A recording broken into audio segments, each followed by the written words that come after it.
Hello and welcome to FinextraTV. I'm Hannah Wallace, and today we're at Rackspace to speak to one of their solution directors, Rhys Sharp, about technology transformation. Hello Rhys, thank you very much for speaking with us today. Hello. So I want to talk about some of the challenges we're seeing around technology transformation, but also what about banks and how they're overcoming these challenges. So let's start there. There's a lot of technology change around at the moment. A lot of that's driven by the consumer pressure and the digital natives driving that the need for a digital engagement with their bank.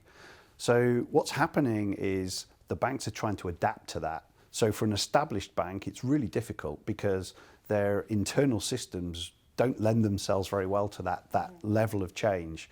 Whereas the challenger banks that are coming along, typically they're not encumbered by that legacy infrastructure, so they can react a lot faster. But again, that puts more pressure onto those established banks. So there's a real challenge to how do we keep pace, how do we do that in the right frameworks, and how do we have the people to support that change?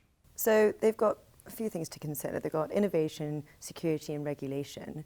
Can you tell us how can they kind of keep the right balance between the three?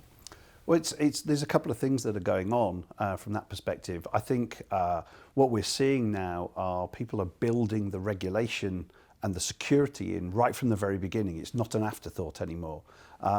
So when they're developing new systems, they're developing with regulation in mind, with security in mind.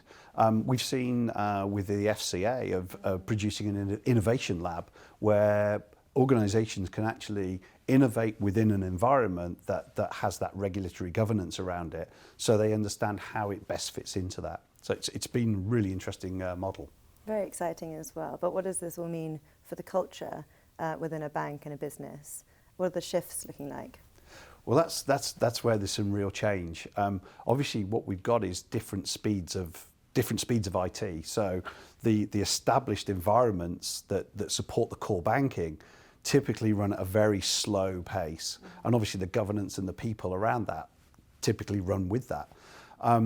What we're seeing now with cloud is the innovation is much more rapid, so change is faster, and the culture has to go with that. So the challenge for the banks is, do we hire new people from a skills market that's actually under real pressure, or do they develop their own people to actually deliver against that? And I think there's a real challenge for the banks in that space.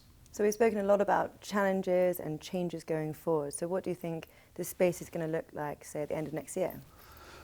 Well, I think there's the pace isn't going to change. I think, in fact, I would say it's probably going to increase, and we're probably going to see more adoption of cloud, and the use of expert managed service companies and expert consultancies in helping banks actually adopt those cloud environments.